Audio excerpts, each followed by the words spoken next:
besok di hari kiamat tidak akan bergeser telapak kaki seorang hamba sebelum ia dimintakan tanggung jawab terlebih dahulu tentang 4 persoalan. Apa yang 4 itu? Pertama, an umrihi fima afnahu. Umur yang diberikan kepadanya akan dimintakan tanggung jawab kelak. Di mana umur itu dihabiskan? Sejak kita akil balik sampai ajal datang merenggut nyawa, di mana umur itu dihabiskan? Kita sering main-main, padahal waktu berjalan terus. Kita sering lalai dan lupa, padahal malaikat maut tidak pernah lalai dan lupa. Seorang Nabi Yakub alaihissalam, seketika akan ajal, beliau menanyakan, kalau saya ajal kenapa tidak diberitahu lebih dahulu? Kata malaikat maut, sudah diberitahu. Loh, bagaimana caranya diberitahu? Perubahan yang terjadi pada fisik kita adalah pemberitahuan. Uban yang bertabur, mata yang mulai lamur, pendengaran yang mulai kabur, itu semua pemberitahuan agar kita mawas diri. Umur akan dimintakan pertanggungan jawab. Di mana umur itu dihabiskan? Waktu hidup itu singkat betul, namun waktu yang singkat akan terasa ada manfaatnya kalau kita bisa memanfaatkannya dengan yang sebaik-baiknya. Apalah umur panjang kalau cuma untuk menimbun dosa dan kesalahan. Lebih baik umur yang panjang tapi untuk mengkoleksi berbagai kebajikan.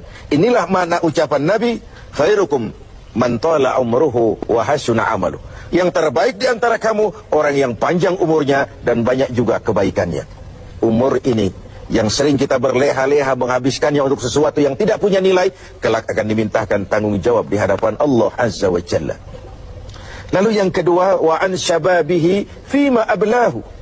Masa muda, pernah diberikan umur muda. Di mana dihabiskan umur muda itu? Hura-hura atau untuk sesuatu yang bermanfaat? Dahulu ada seorang selebritis lah kalau zaman kita sekarang, namanya Malik bin Dinar. Namanya saja sudah Malik bin Dinar, Raja bin Uang. Hidupnya jet set. Satu malam dia mengadakan pesta di rumah mewahnya. Datang seorang pengemis, bertanya kepada penjaga pintu, siapa yang punya rumah ini? Bos saya. Iya, Malik bin Dinar. Oh, orang kaya? Orang kaya. Selebriti? Selebriti. Dia hamba apa orang merdeka? Dia orang merdeka. Kalau hamba bagaimana bisa pesta sehebat ini? Orang tua itu senyum lalu bilang, sampaikan kepada bosmu Malik bin Dinar, dia memang orang merdeka. Kalau dia hamba bukan seperti ini pekerjaannya. Dia orang merdeka, dilarang tidak terlarang, dicegah pun tidak tercegah. Merdeka dia memperturutkan hawa nafsunya. Kalau dia hamba Allah, bukan begini pekerjaannya. Menghabiskan waktu untuk pesta, hura-hura, sesuatu yang tidak ada gunanya. Ini disampaikan kepada Malik bin Dinar, dia tercenung mendengar orang tua yang misterius itu. Malamnya dia bermimpi kiamat datang, dia akan masukkan ke dalam neraka. Karena itulah lalu dia bertobat dan kemudian menjadi ahli sufi yang terkenal, Malik bin Dinar. Masa muda akan dimintakan tanggung jawab. Yang ketiga, wa an ilmihi maza amilabi. Ilmu yang dimilikinya, kemana ilmu itu diamalkan? Untuk mencerdaskan orang atau untuk membodohi orang yang memang sudah bodoh? Untuk membimbing umat atau menyesatkan orang lain? Agar hamba menjadi hamba Allah atau agar orang menghambakan dia? Ilmu akan dimintakan pertanggungan jawab.